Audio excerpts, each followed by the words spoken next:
Suara gamelan itu pelan, tapi lama-lama makin jelas.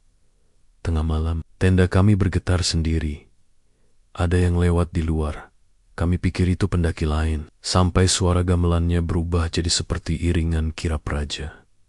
Padahal kami lagi di tengah hutan, jalur sepi, dan gak ada tenda lain selain kami. Nama tempatnya Gunung Lawu, jalur Cito. Dan semalam, aku baru sadar, kami udah masuk ke tempat yang seharusnya gak boleh dilihat siapapun. Jangan skip video ini, karena semakin kamu tahu, kamu akan sadar betapa tipis batas antara dunia kita dan dunia mereka. Selamat datang di Bisikan Malam.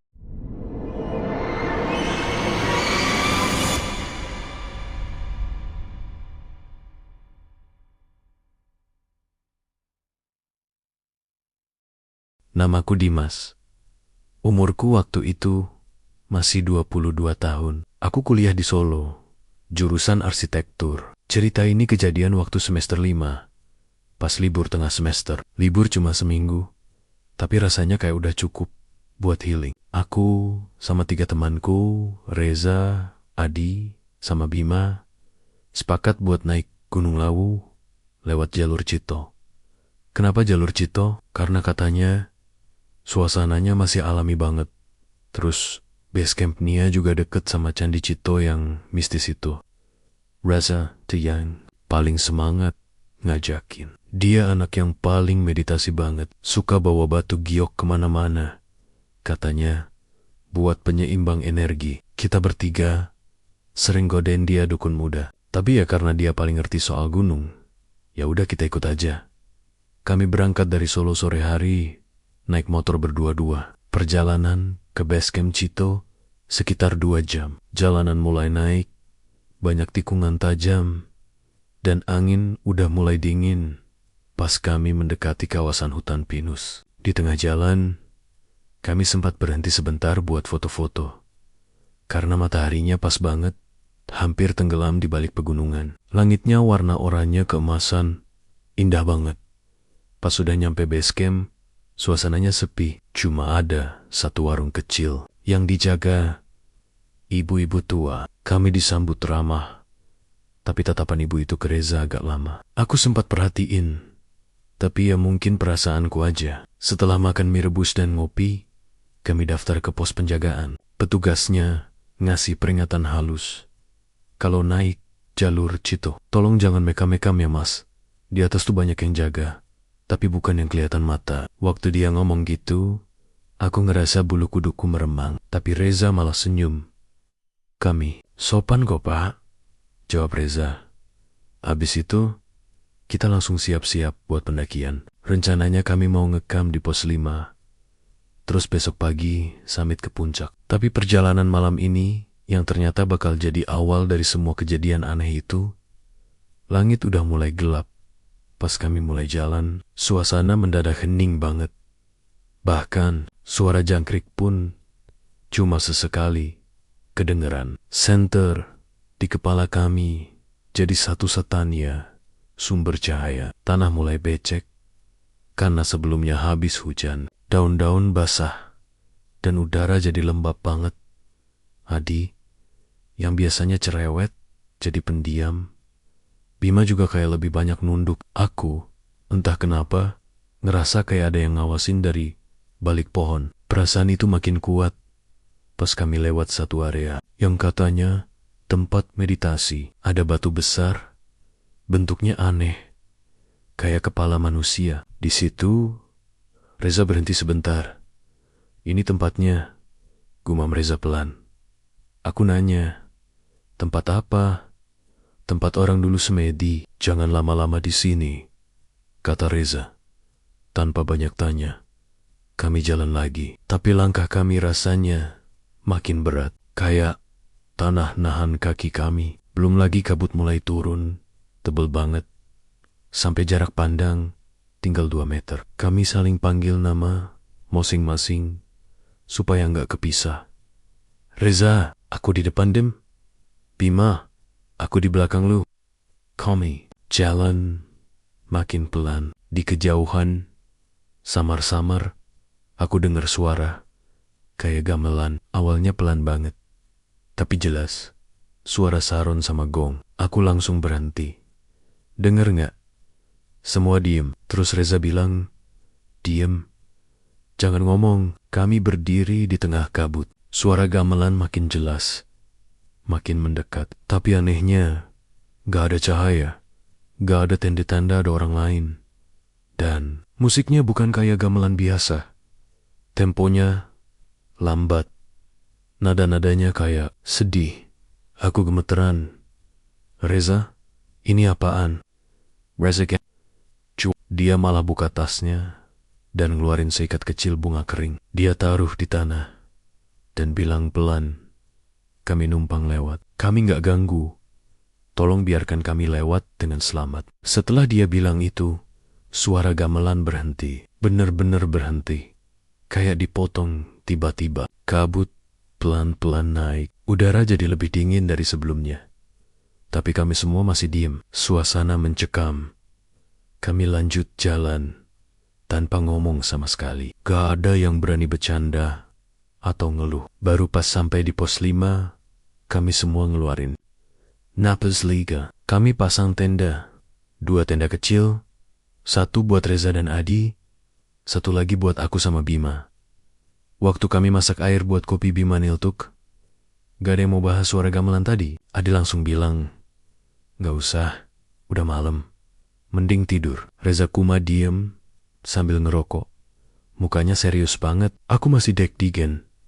Tapi karena capek, akhirnya kami masuk ke tenda masing-masing. Di dalam tenda, aku sempat nanya ke Bima, lu percaya nggak itu suara beneran gamelan? Bima menjawab pelan, kalau bukan, terus apa dong?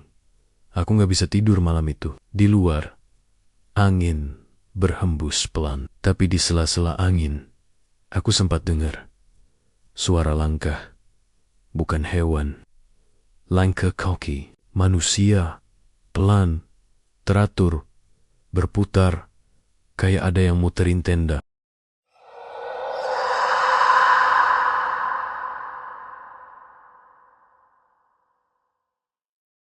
Begitu api unggun mulai padam, suhu udara di sekitar kami langsung berubah drastis. Tadi sore sempat hangat, bahkan sempat gerah saat naik.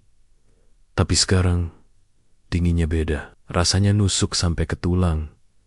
Kayak bukan cuma karena suhu malam gunung. Kayak ada hawa lain. Hawa yang gak kelihatan, tapi bisa dirasain sama kulit, sama bulu kuduk, sama naluri.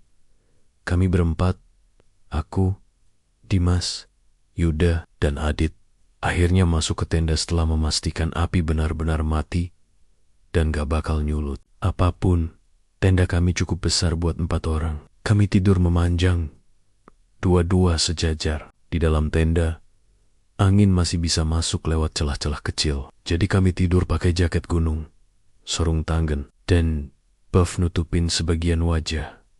Sekitar jam 12:30 malam, aku kebangun. Bukan karena mimpi, bukan karena suara teman-teman, tapi karena ada suara dari luar tenda. Awalnya samar, pelan banget, tapi makin lama makin jelas. Suara gamelan, bukan suara hewan malam, bukan desir angin, atau bunyi pohon digesek ranting. Ini suara alat musik tradisional Jawa, lengkap. Ada gong, kenong, saron, semuanya. Nadanya pelan, mengalun kayak musik pengiring tari-tarian keraton. Tapi justru itu yang bikin merinding. Gak masuk akal. Ada suara gamelan di tengah hutan, di atas gunung. Malam-malam begini, aku langsung bangunin Dimas yang tidur di sebelahku. Awalnya, dia ogah-ogahan. Tapi pas dia dengar suara itu juga, matanya langsung melek lebar.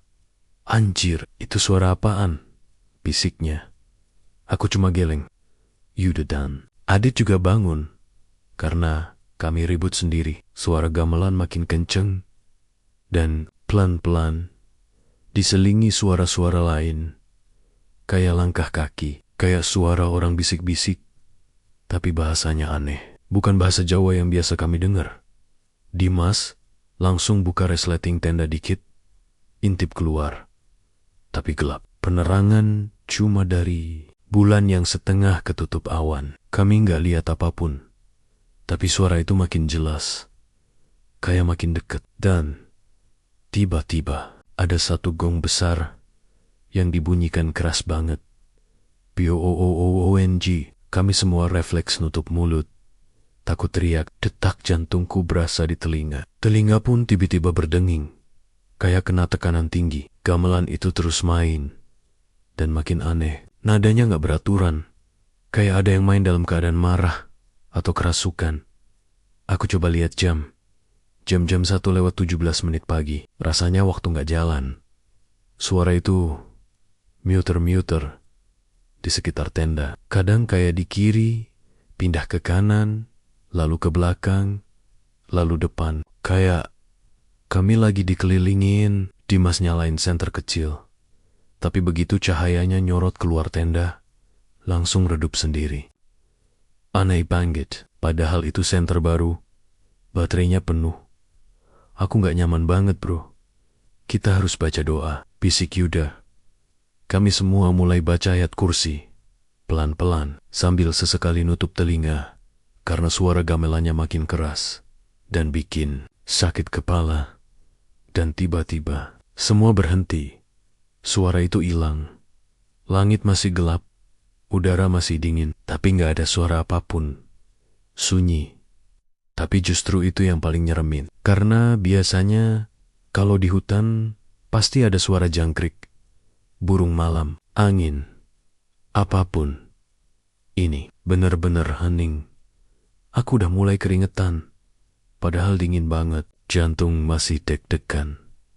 Kami semua diem. Gak ada yang berani ngomong. Dan pas aku baru mau nutup mata, terdengar suara pelan. Kayak ada yang jalan pelen-pelen di atas dedaunan kering. Kerusak, kerusak. Langkahnya pelan, tapi berat.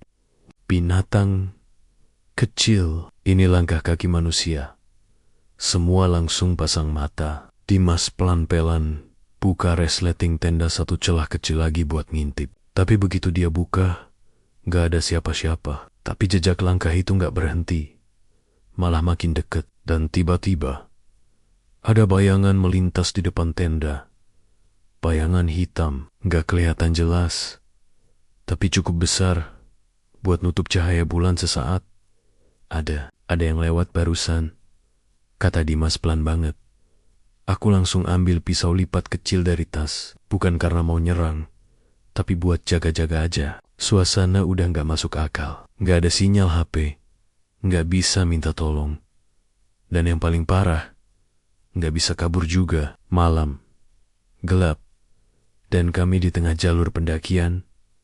Kami memutuskan untuk gak tidur malam itu. Tapi makin kami tahan mata, makin berat juga rasanya. Udara makin dingin, dan badan makin lelah. Tapi kami tetap paksa melek. Sampai akhirnya suara itu muncul lagi. Tapi kali ini bukan gamelan. Kali ini suara tangisan. Tangisan perempuan. Pelan. Lirih. Kayak tercekik. Aku langsung tegak. Juga sama. Kami saling pandang. Suara itu datang dari arah belakang tenda.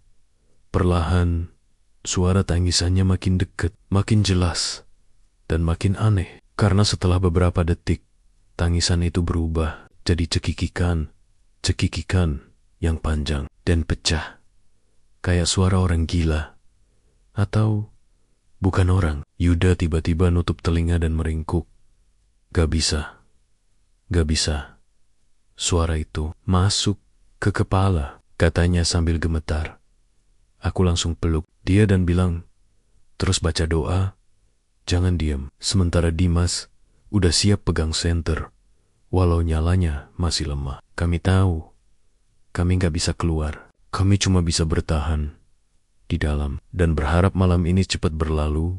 Dan puncaknya, sekitar jam 3 pagi, gamelan dan tangisan itu muncul bersamaan. Kayak ada pesta di luar tenda. Tapi pesta yang salah. Suara orang teriak-teriak dalam bahasa aneh suara gong, suara cekikikan. Semuanya tumpah ruah. Lalu ada yang ngetuk tenda kami. Tok, tok, tok, tok. Cuma 3 kali, tapi pelan, ritmenya teratur.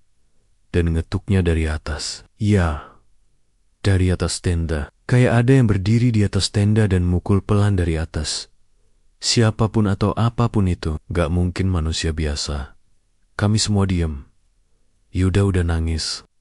Adit udah natap. Wajahnya pakai sleeping bag. Aku sendiri cuma bisa komat kamit. Dan Dimas, dia pelan-pelan baca doa sambil megangin pisau kecil. Tok, tok, tok, tok. 3 ketukan lagi. Kali ini dari samping sampai akhirnya. Semuanya berhenti. Total, sunyi, hening. Gak ada gamelan, gak ada cekikikan, gak ada suara langkah, gak ada ketukan. Hanya diam. Aku lirik jam 03,47. Pelan-pelan kami coba keluarin kepala dari tenda. Dan gak ada apa-apa. Tapi tanah di sekitar tenda kayak ada bekas kaki banyak banget. Bekas telapak kaki manusia. Tapi ukurannya beda-beda. Ada yang kecil banget. Ada yang besar banget. Dan yang paling gak bisa aku lupakan adalah ada bekas jejak kaki 1 pasang yang berdiri persis di atas tenda. Tapi tenda kami gak rusak, gak ada bekas penyok, gak sobek. Tapi jejak kakinya jelas. Kayak kaki itu berdiri di atas. Tanpa beban, tanpa berat badan. Bukan jejak manusia. Pagi itu, matahari akhirnya muncul. Tapi kami semua gak tidur sedikit pun. Begitu jam 7 lewat, kami beresin semua. Dan mutusin turun lebih cepat dari rencana. Gak ada satupun dari kami yang mau tinggal lebih lama. Bahkan sarapan pun kami lewatin. Dan saat lewat di jalur turunan, kami papasan sama satu rombongan pendaki lokal. Mereka ngelihat kami dengan wajah heran. Lalu salah satu dari mereka nanya, "Mas, tidur di mana semalam?" "Camp deket pos bayangan sebelum Cemoro Kandang," jawabku. Mereka langsung saling pandang. Lalu salah satunya ngomong, "Wah, itu daerah keramat, Mas. Dulu situ tempat pementasan tarian ritual. Jangan aneh kalau dengar gamelan, apalagi kalau kedengeran tengah malam."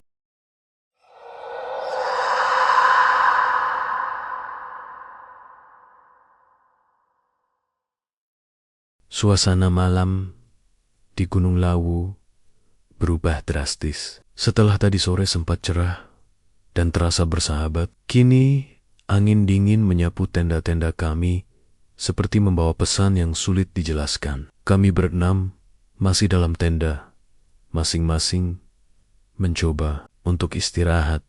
Tapi jujur, aku pribadi gak bisa tidur. Ada perasaan gak enak dari sejak sore tadi. Apalagi setelah aku lihat sekilas bayangan hitam di balik pohon besar sebelum maghrib tadi. Tapi aku pikir, mungkin cuma halusinasi karena kelelahan. Jam di tanganku sudah menunjukkan jam 0:17 dini. Hari, aku membuka mata pelan, masih rebahan dalam sleeping bag. Berusaha nyari posisi tidur yang nyaman. Tapi baru aja mau pejam lagi, telingaku nangkep suara aneh. Awalnya pelan banget, kayak suara gesekan logam. Tapi makin lama, makin jealous. Dan suara itu bukan sembarang suara. Dek, itu suara gamelan. Tangan dan kakiku langsung dingin. Serius, ini bukan mimpi. Aku bangunin Raka yang tidur di sebelahku. Raka, dengerin deh, bisiku pelan. Dia setengah sadar, tapi begitu suara gamelan itu makin nyaring, dia langsung melek. Kami saling pandang, tanpa perlu ngomong banyak. Suara gamelan itu benar-benar nyata. Irama kendang yang pelan tapi dalam, suara saron yang seperti mengiringi langkah kaki. Semuanya pelan, tapi menguasai malam. Gila, siapa yang mainin gamelan malam-malam Kini di tengah gunung, Roka berbisik. Suaranya gemetar. Aku nggak bisa jawab. Rasanya mustahil ada orang bawa seperangkat alat gamelan ke atas gunung buat iseng. Suaranya juga bukan dari satu arah, tapi seperti mengelilingi. Aku pelan-pelan buka resleting tenda. Dan betul aja, langit masih gelap. Kabut turun makin tebal, tapi nggak ada tanda-tanda orang. Yang ada cuman pepohonan tinggi dan siluet tenda. Teman-teman yang lain. Tapi anehnya, aku ngelihat bayangan seperti orang-orang berjalan di kejauhan, perlahan, seperti dalam iring-iringan. Mereka kayak pakai pakaian adat Jawa, tapi semua wajahnya buram, kayak diliputi kabut. Bro, itu apa? Raka setengah berbisik, menunjuk ke arah sosok-sosok itu. Aku tarik resleting tenda buru-buru, nutup lagi. Nggak tahu, Ra, tapi kita nggak boleh keluar. Jangan keluar. Apapun yang terjadi, kataku sambil menarik sleeping bag sampai ke dada. Di luar, suara gamelan terus bergema, tapi makin lama ditambah sama suara lain, kayak suara langkah kaki pelan, tapi berat, seperti ada yang berjalan keliling tenda. Deg-degannya bukan main. Aku dan Raka nggak berani gerak. Kami cuma bisa saling pandang dan nahan napas. Lalu, suara gamelan itu berhenti, sepi, senyap, sunyi banget. Sampai suara detik jam tangan kedengeran jelas. Kami pikir semua udah selesai, tapi tiba-tiba duk, duk, duk. Suara seperti pukulan keras di tiang tenda kami. Kami berdua langsung terdiam. Nggak berani gerak. Keringat dingin keluar semua. Jantungku rasanya mau copot. Suara itu pelan, tapi cukup buat bikin mental anjlok. Lalu terdengar suara perempuan. Nyanyi, lirih, sendu, seperti tembang Jawa kuno. Mungkin dandang gula atau pangkur, aku nggak ngerti. Tapi nadanya mendayu dan menyayat. Suara itu datang dari arah hutan, lalu perlahan mendekat ke arah tenda. Mas, suara perempuan itu lirih banget. Kayak berbisik, tapi kedengeran jelas. Aku gemetar. Raka udah nutup telinga. Kami nggak berani buka mulut, apalagi manggil teman-teman yang lain. Tapi kayaknya bukan cuma tenda kami yang ngalamin ini. Dari arah tenda Danu, aku dengar suara seperti orang baca doa cepat-cepat. Mungkin dia juga dengar. Yang paling aneh, aroma dupa mulai masuk ke dalam tenda. Padahal kami nggak nyalain apa-apa. Baunya khas, menyengat, bikin dada sesak. Bau itu bercampur sama bau tanah basah dan darah. Ya, kayak bau anyir. Aku tahan napas, ngerasa mual, tapi aku paksa tetap sadar. Aku tarik tas kecil dan ambil botol. Kecil, isi air, doa dari dompetku. Dulu, ibuku sempat kasih waktu aku pertama kali naik gunung. Aku tuang dikit ke tangan, lalu usap ke leher dan dahi. Raka ngeliat aku dengan tatapan ngeri. Kasih gue juga, katanya pelan. Aku tuangin buat dia juga. Lalu tiba-tiba, BRUU, kayak ada yang nabrak tenda kami dari luar. Kami berdua langsung loncat bangun. Resleting tenda goyang, kayak ada tangan yang megang dari luar dan mencoba buka. Allahu Akbar. Aku teriak sekuat-kuatnya. Semua mendadak sunyi. Aroma dupa lenyap. Suara gamelan berhenti total. Kami hanya terdengar napas sendiri. Setelah beberapa menit, kami baru dengar suara dari luar. Woi, siapa yang teriak barusan? Itu suara Danu.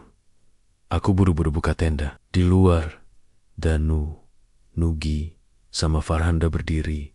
Muka mereka pucat semua. Ternyata mereka juga dengar suara gamelan dan suara-suara aneh dari luar tenda. Tapi mereka lebih milih diam dan baca doa di dalam. Hanya kami berdua yang sempat berinteraksi dengan makhluk-makhluk itu. Setelah itu, kami semua ngumpul di satu tenda. Kami putuskan untuk salat dan baka-baka doa bareng. Gak ada yang bisa tidur malam itu. Semua duduk melingkar sambil nahan takut. Jam menunjukkan jam 3:40. Suara burung mulai terdengar samar dari kejauhan. Tanda pagi mulai datang. Kabut belum sepenuhnya hilang, tapi suasana mulai agak tenang. Gamelan enggak terdengar lagi, tapi tetap kami semua masih trauma.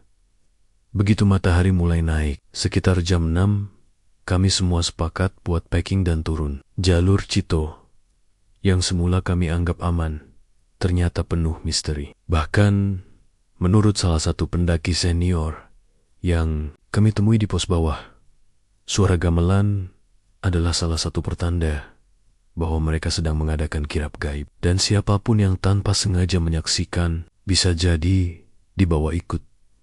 Kami semua saling menatap. Kalau kami tadi ikut keluar dan ngeliat arak-arakan itu lebih dekat, mungkin sekarang kami udah nggak di sini.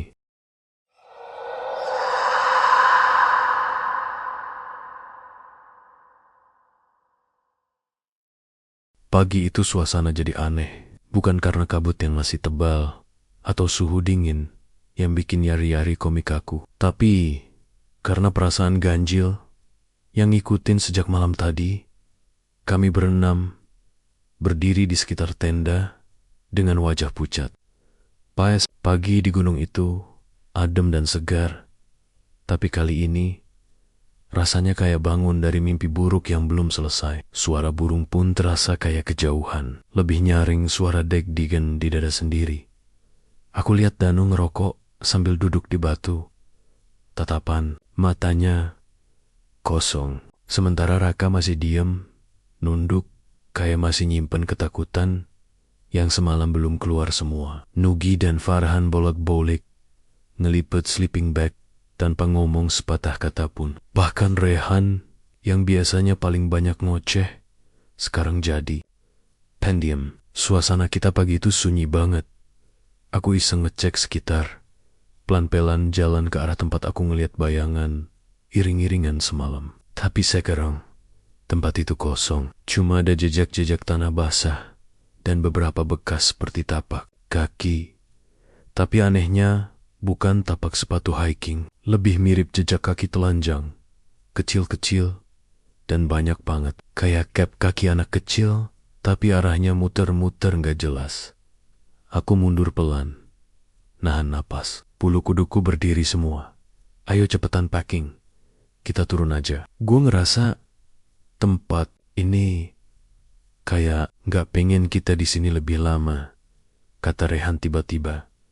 Semua langsung gerak. Kami mulai beberes cepat, walaupun tangan gemetar. Udara dingin masih menusuk, tapi entah kenapa badan rasanya gerah, keringetan dingin. Baru kali ini naik gunung, gak ada rasa senangnya sama sekali.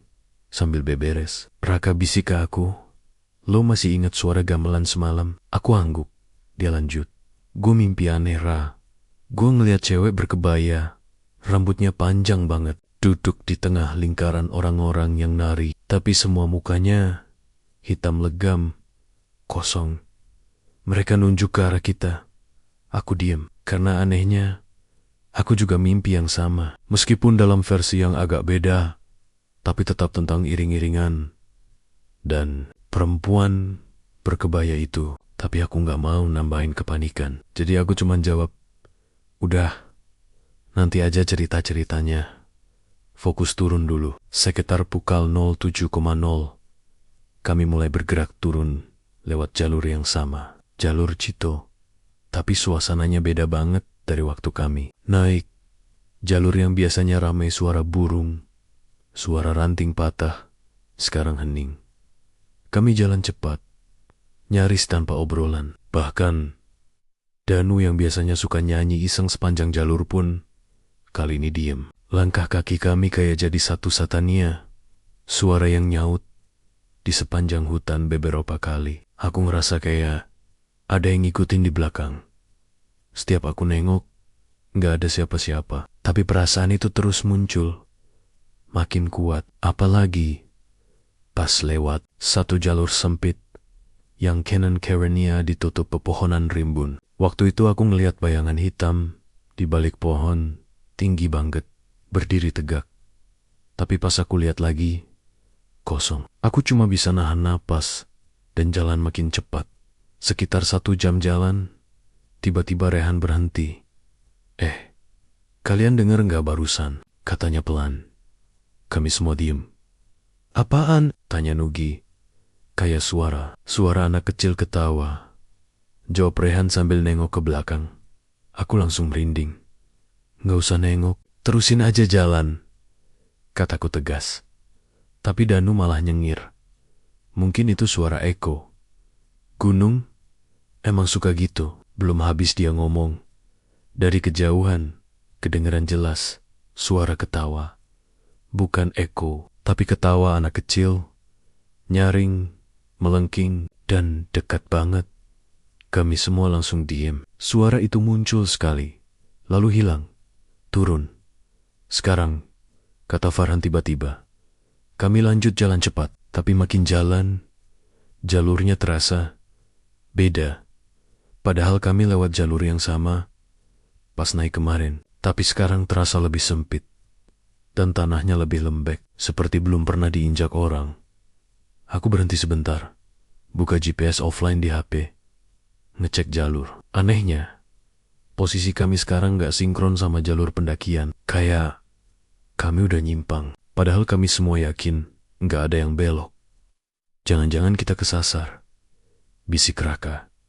Aku mulai panik. Kami mutusin buat duduk sebentar, ambil nafas, dan minum. Tapi pas kami buka bekal, hal aneh terjadi. Salah satu roti yang aku simpan dalam plastik, bentuknya udah hancur kajak diremas-remas. Padahal tadi masih utuh. Farhan buka botol minumnya, dan isinya keruh, kayak air sungai. Dia yakin itu tadi air matang dari botol galon. Kita beneran gak sendiri, bisik Danu. Kami semua mulai merasa gak enak. Lalu Rehan usul untuk mundur dan balik ke jalur terakhir yang kami ingat.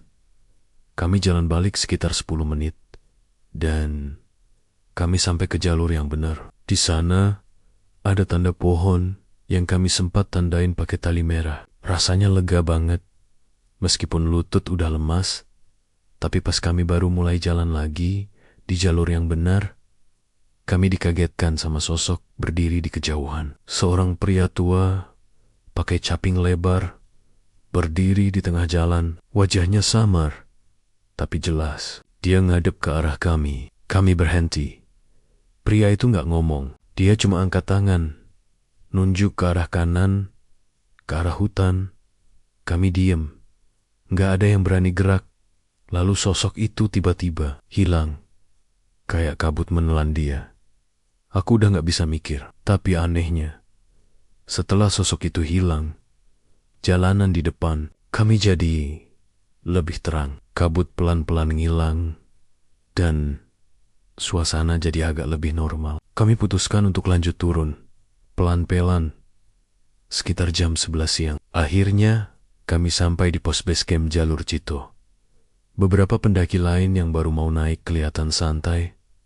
Bahkan, ada yang duduk sambil ngopi. Sementara kami, muka kami puk. Tanpa banyak bicara, kami langsung duduk. Dan satu-satu nyalain rokok sambil nyeduh minuman. Penjaga base camp yang udah tua nyamperin kami. Wah, kalian turun cepet ya. Kok mukanya pucat semua, katanya sambil ketawa. Kami kumas senyum. Kecut. Lalu dia duduk bareng kami dan bilang pelan. Semalam, malam Jumat Kliwon, Gunung Lawu itu bukan cuma tempat mendaki. Dia juga tempat keramat. Banyak yang gak tahu. Tapi di jalur Cito itu ada waktu-waktu tertentu di mana alam gaibnya kebuka. Kalau kalian dengar gamelan semalam, berarti kalian sempat lewat Iring-Gering, pengiring kirap. Harusnya nggak boleh lihat, apalagi dengerin. Aku dan Raka saling pandang. Kalau sampai ngelihat cewek berkebaya, itu yang paling bahaya. Itu Nyai. Lanjut si Bapak. Kami semua merinding. Gak usah banyak cerita. Bersyukur aja masih bisa turun lengkap. Banyak yang dulu gak seberuntung kalian, katanya lagi. Setelah itu, Kami semua diam. Nggak ada yang berani buka cerita. Apapun lagi hari itu. Kami packing dan mutusin buat pulang secepatnya. Sejak kejadian itu, kami berenam gak pernah lagi naik gunung bareng. Beberapa dari kami bahkan sempat sakit ringan, mimpi aneh, dan ngerasa kayak masih diawasi. Tapi perlahan, semua mulai normal lagi. Atau mungkin kami udah pura-pura biasa aja. Tapi yang pasti, malam itu, Gunung Lawu nunjukin sisi lain yang selama ini cuma jadi cerita. Sisi yang nyata dan menyeramkan.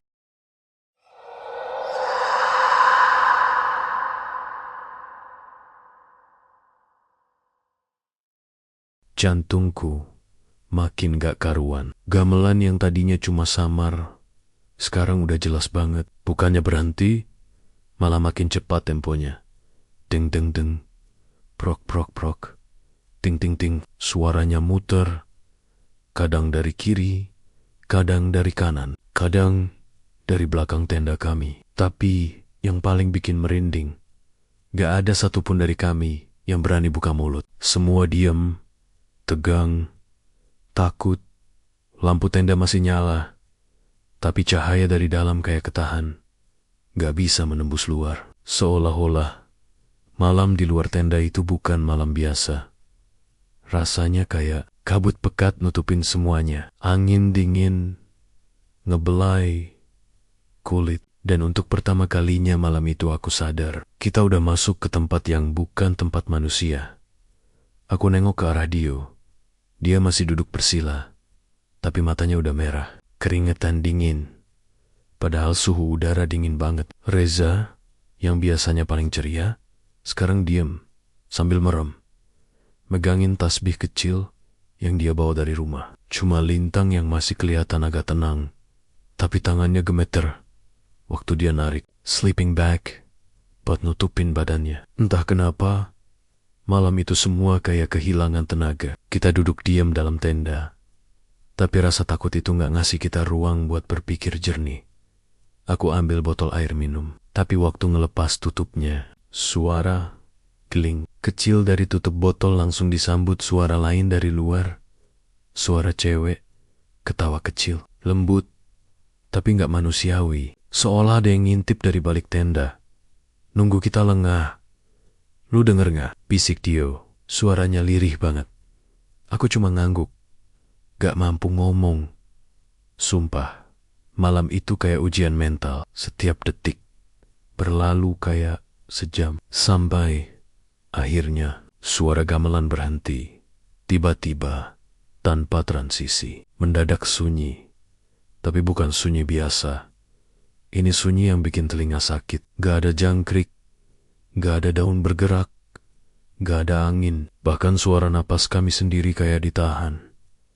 Lintang tiba-tiba berdiri. Dia buka tas kecilnya, keluarin kemenyan kecil sama korek api. Gua mau bakar ini, biar apapun di luar sana gak makin deket. Lu bawa kemenyan? Tanya Reza. Panik. Lintang cuma angguk. Gue udah pernah denger soal Gunung Lawu. Jalur Cito itu jalur keramat. Ada aturan gak tertulis. Kita udah langgar. Tenda pasang asal, gak permisi, gak baca doa. Dan tadi sore kita sempat ngomong kasar waktu di jalur. Ini semua mungkin teguran. Dia nyalain kemenyan, dan asapnya langsung nyebar ke dalam tenda. Bau harum menusuk. Tapi entah kenapa, agak bikin tenang. Sedikit aja, tapi itu cukup bikin kami bisa narik napas lebih lega. Belum sempat kami ngerasa aman, tiba-tiba tenda goyang. Goyangnya pelan, kayak ada yang jalan muterin tenda. Bukan satu orang, lebih dari dua. Suaranya jelas, langkah kaki, seret, seret, kayak sendal kayu, kayak bakiak. Jelas banget, muter, terus berhenti. Dan di saat yang sama, suara balik lagi. Tapi kali ini bukan dari kejauhan, dari dekat. Dari sekeliling tenda, aku nekat intip dari jendela kecil tenda. Jelap, samar-samar, aku lihat bayangan orang jalan. Banyak, pakai baju adat, kepala ditutup konde, Dan mukanya kosong, pucat, matanya putih semua. Dio lihat juga. Dia langsung tarik aku ke belakang. "Jangan lihat," katanya keras. "Lu, Kak, lihat. Itu yang mereka mau." Kami mundur.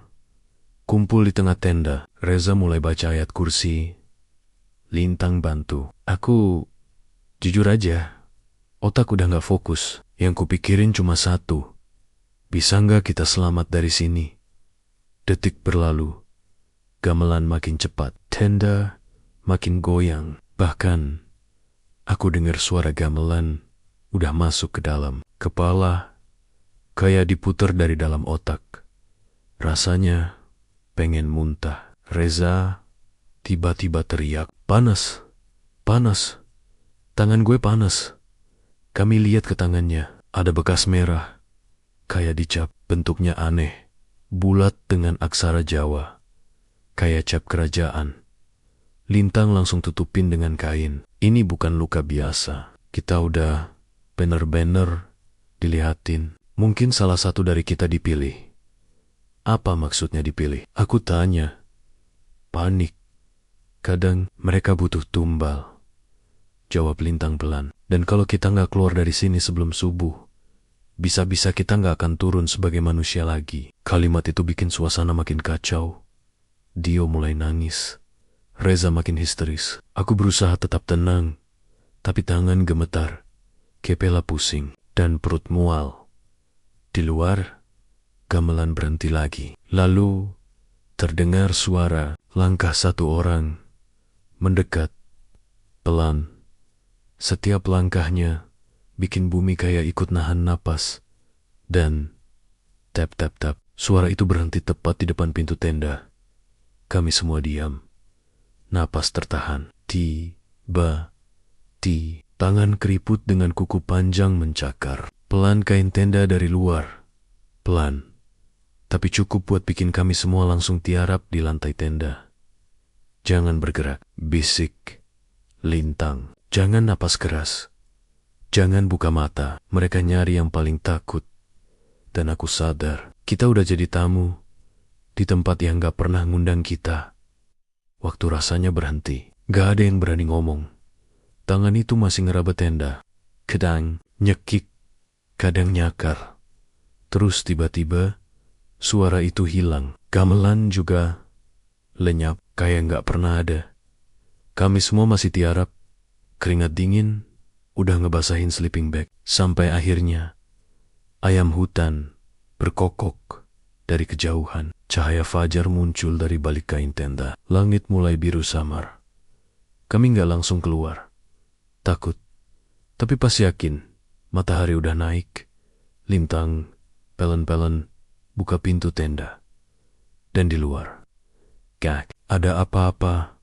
Tapi tanah di sekeliling tenda basah, bekas kaki, banyak banget. Muterin tenda, dan di salah satu batu besar di dekat situ, ada bunga tabur. Masih segar, seolah-olah seseorang baru aja ritual di situ. Kami semua saling pandang. Tanpa banyak bicara, langsung beresin barang. Lintas lawu, bukan tempat buat main-main. Apalagi kalau udah ngusik batas antara yang hidup dan yang enggak. Dan dari situ, perjalanan kami belum selesai.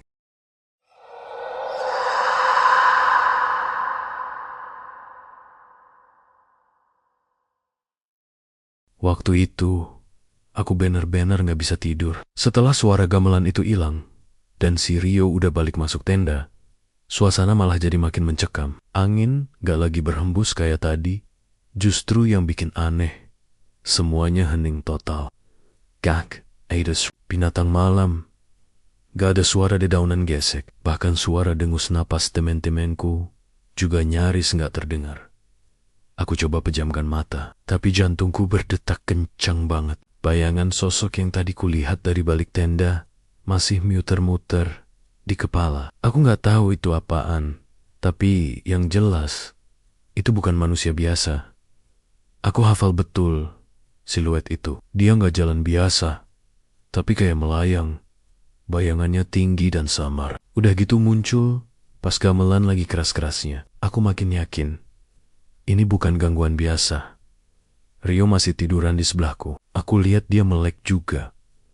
Matanya melotot ke langit-langit tenda. Lo dengar juga kan tadi? Bisikku pelan banget.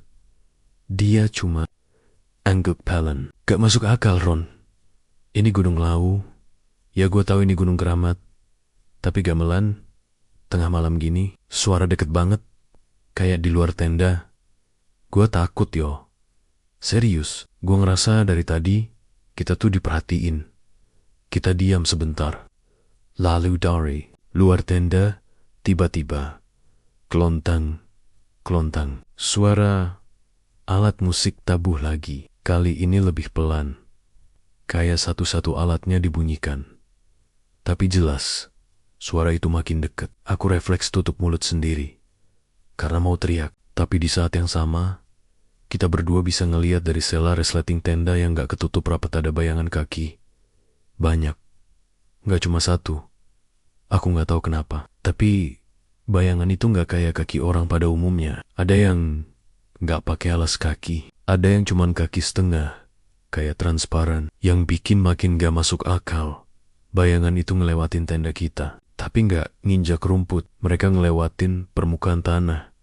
Kayak gak nyentuh tanah sama sekali. Gila, ini beneran bukan manusia yo, bisikku sambil nahan air mata.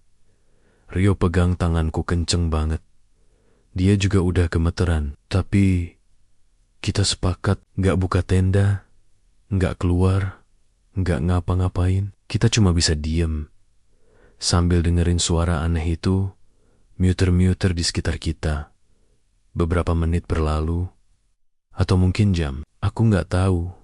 Tapi rasanya lama banget. Tiba-tiba dari arah tenda sebelah punya, Eko sama Ical kedengeran. Suara tenda dibuka cepet. Lalu, suara teriakan Ical. Kenceng banget. Allahu Akbar. Aku kaget bukan main. Rio langsung buka resleting tenda loncat keliwur. Aku ikut keluar. Di luar, kita lihat Ical lagi jongkok sambil nangis. Eko berdiri. Mukanya pucat. Badannya gemeteran. Gue lihat, Ran, demi Allah, Giulia, di atas pohon, ada yang duduk, putih semua, rambutnya panjang banget, mukanya gak kelihatan. Daya, ngeliatin gue Rio, bantuin Ical berdiri, sementara aku muter pandangan ke sekitar. Tenda-tenda kita masih berdiri tegak, tapi satu hal yang langsung bikin bulu kudukku berdiri adalah di tanah, di sekitar kita, penuh dengan jejak kaki. Banyak, tapi bukan jejak sepatu atau sandal. Ini kayak bekas kaki telanjang, kecil-kecil, kayak kaki anak-anak, tapi jumlahnya gak masuk akal. Puluhan, bahkan ada yang arahnya muter-muter tenda. Eko, ini beneran bekas tadi? Tanyaku pelan. Eko cuma angguk. Gue gak bohong, Ron. Tadi tenda kami digoyang-goyang. Terus suara ketawa anak kecil. Bukan satu, banyak. Gue buka tenda. Dan gue nyaris pingsan lihat sosok di pohon itu. Kami bertiga langsung sadar. Kita harus pindah tempat. Malam itu juga, Rio ambil senter. Aku bantu beresin peralatan penting. Dan kami sepakat buat pindah ke area pos. Sebelum Cemoro kandang, sekitar 200 meter, turun lagi. Kami bangunin Adit dan Harry, yang dari tadi tidur pules di tenda paling ujung. Tapi yang aneh, mereka gak bangun-bangun. Dit, hebangen woj. Rio goyang-goyangin tubuh Adit. Tapi dia cuma gelisah, ngomel gak jelas, lalu tidur lagi. Harry juga gitu. Ini gak normal, Ron. Gua ngerasa mereka kayak dimatiin kesadarannya. Kami bertiga diskusi cepat. Akhirnya, Eko mutusin buat bawa mereka. Kami angkat bareng-bareng. Beratnya bukan main. Padahal biasanya mereka berdua kurus. Tapi malam, itu rasanya kayak bawa karung semen. Kami jalan sambil nenteng senter. Jalur sempit, licin, dan dinginnya makin menusuk. Tapi yang bikin makin gak nyaman, suara gamelan itu masih kedengeran. Sekarang lebih jauh. Tapi kayak ngikutin. Apa mereka beneran Nggak suka kita ngecamp di atas, gumamku pelan. Nggak ada yang jawab. Setelah sekitar 20 menitan jalan turun, akhirnya kami nemu spot datar dekat pohon besar. Ada batu besar juga buat sandaran. Kami akhirnya rebahan seadanya. Adit dan Harry kami baringin.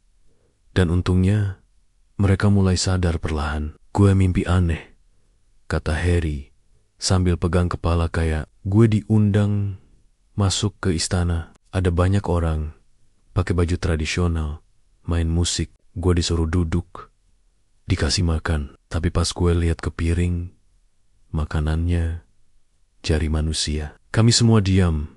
Adit juga cerita hal serupa. Mimpinya juga tentang pesta, tapi pesta pemakaman. Ada asap dupa, banyak gamelan, dan dia disuruh menari. Tapi dia bilang, badannya kukuh. Dia nggak bisa nolak, seolah-olah ditarik paksa buat ikutan. Kami semua saling tatap. Nggak perlu dijelasin panjang lebar ini. Bukan mimpi biasa. Kami sadar, ini bukan hanya gangguan. Mungkin dari awal kami salah tempat, salah waktu, dan salah sikap. Mang, ada yang dari kami yang gak jaga etika, bawa mulut sembarangan, atau buang air gak izin. Dan di Gunung Lawu, hal kayak gitu bisa jadi pemicu petaka.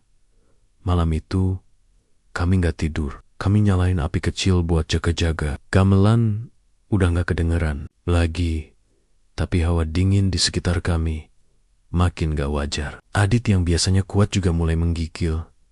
Aku sempat berdoa dalam hati, terus minta maaf kalau kami udah ganggu.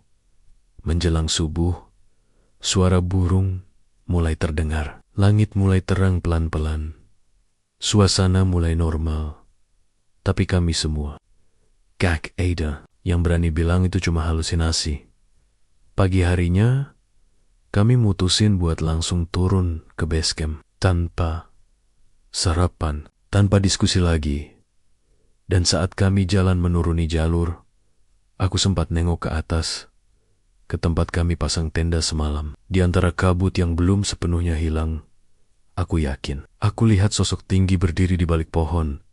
Diam, kayak ngeliatin. Kami pergi, tapi aku nggak bilang siapa-siapa. Cukup aku simpan sendiri karena kadang yang nggak diomongin. Lebih aman.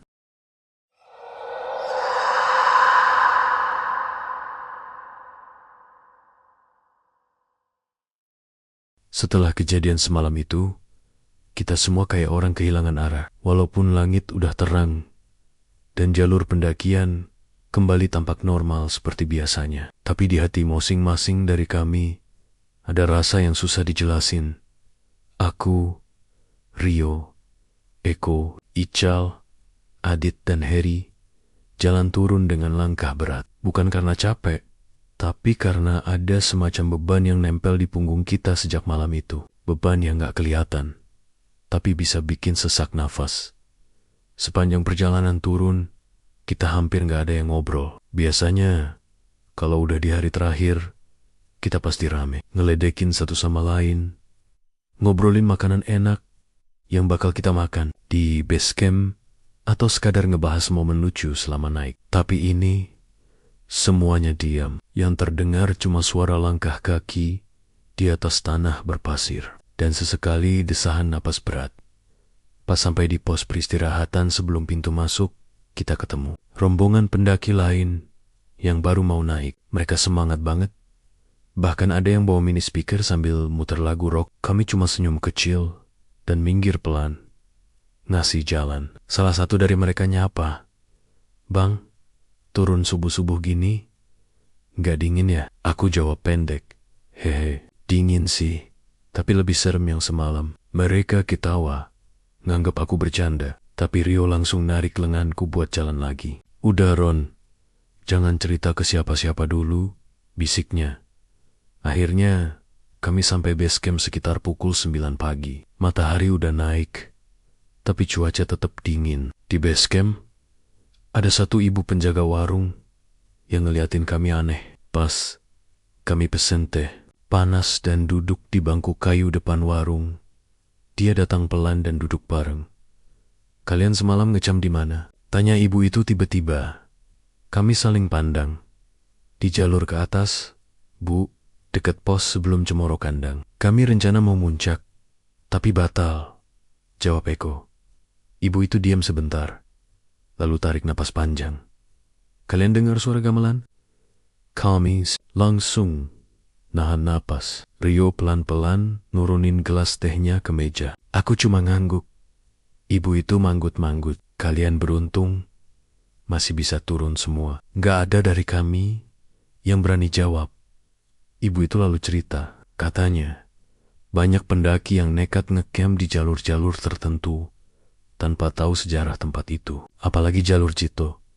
Banyak yang gak tahu kalau dulu di lereng-lereng Gunung Lawu itu ada petilasan-petilasan kuno, tempat-tempat meditasi orang-orang zaman dulu. Dan salah satu legenda yang paling kuat adalah tentang kerajaan gaib di puncak Lawu. Dalam beberapa kepercayaan, di malam-malam tertentu, kerajaan itu bisa terbuka untuk manusia. Tapi bukan berarti mereka pengen dikunjungi. Mereka cuma nampakin diri ke orang yang terpilih. Tapi kadang orang yang salah juga bisa ngeliat. Dan itu bisa bahaya. Aku merinding lagi. Cerita ibu itu gak jauh beda sama apa yang Adit dan Heri alami. Mereka ngimpi, diajak ke pesta. Mimpi yang terasa nyata, yang sampai sekarang masih bikin Adit murung. Dan Heri diem terus. Dulu, lanjut si ibu, ada rombongan pendaki dari Jakarta, ngecamp di tempat yang sama kayak kalian. Malam harinya juga denger gamelan. Tapi bedanya, salah satu dari mereka keluar tenda, ikut suara itu, dan gak balik. Ditemuin, tanya Rio pelan. Ditemuin 2 minggu kemudian, di lembah, jauh banget dari tempat mereka ngecamp. Masih hidup, tapi gak ngomong apa-apa. Matanya kosong. Sampai sekarang masih di rumah sakit jiwa. Kami semua langsung terdiam. Pokenai, CAL, yang biasanya paling rame pun cuma bisa melongo. Kami sadar, kejadian yang kami alami semalam bukan hal sepele. Adit tiba-tiba berdiri, lalu jalan ke belakang warung. Kami nyusul, karena takut dia kenapa-kenapa. Ternyata dia duduk sendiri di bawah pohon. Mukanya pucat, matanya merah kayak abis nangis. Aku kayak belum balik sepenuhnya, Ron. Katanya pelan, waktu aku duduk di sampingnya.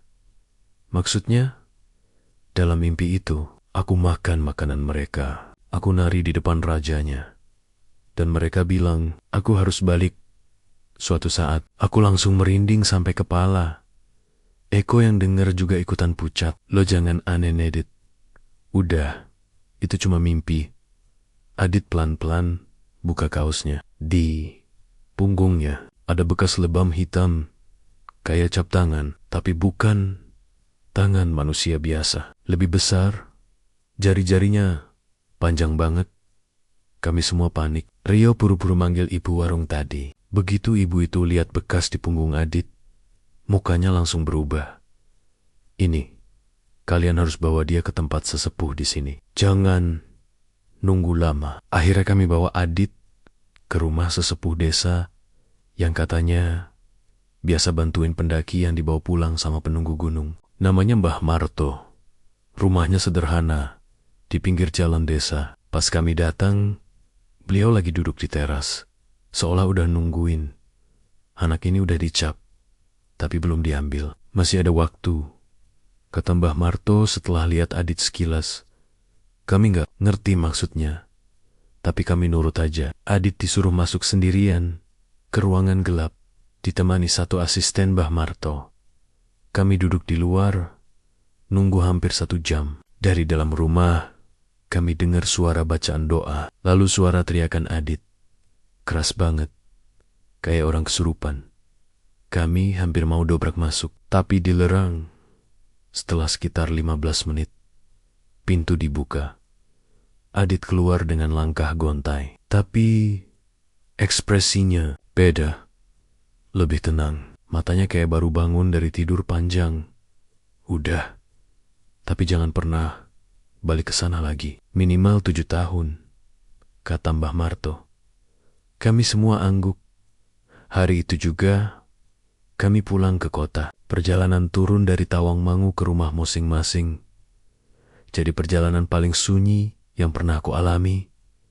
3 minggu setelah itu, kami semua masih sering mimpi buruk. Aku mimpi lihat bayangan tinggi, berdiri di balik tenda. Ical, mimpi, jalan di jalur gunung yang sama, tapi gak pernah sampai bawah. Harry mimpi, dia main gamelan di ruangan besar yang penuh asap, dan Adit dia sempat koma 2 hari karena demam tinggi. Tapi setelah itu, dia bilang mimpinya berhenti.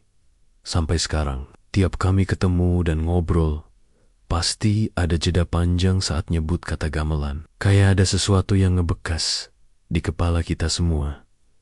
Bekasnya bukan luka di tubuh, tapi lebih ke dalam pikiran, trauma yang aneh. Kami sepakat buat gak cerita terlalu banyak ke orang lain, karena kami takut kejadian yang sama keulang. Tapi hari ini, aku nulis semuanya, karena aku tahu mungkin ada orang lain yang sekarang lagi naik Gunung Lawu, mungkin lewat jalur Cito, dan mungkin malam ini mereka juga bakal dengar gamelan dari tengah hutan. Kalau itu terjadi, tolong jangan keluar tenda, jangan buka mata, dan jangan ikut suara itu. Karena sekali kamu ikut, kamu gak akan pernah bisa benar-benar kembali.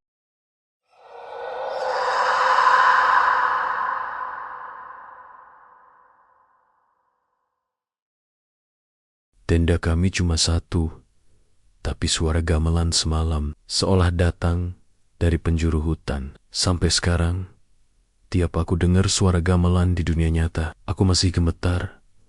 Mungkin itu cuma peringatan, atau mungkin ada satu dari kami yang sebenarnya belum kembali. Cerita ini bukan buat nakut-nakutin, tapi buat ngingetin, Lawu bukan cuma gunung.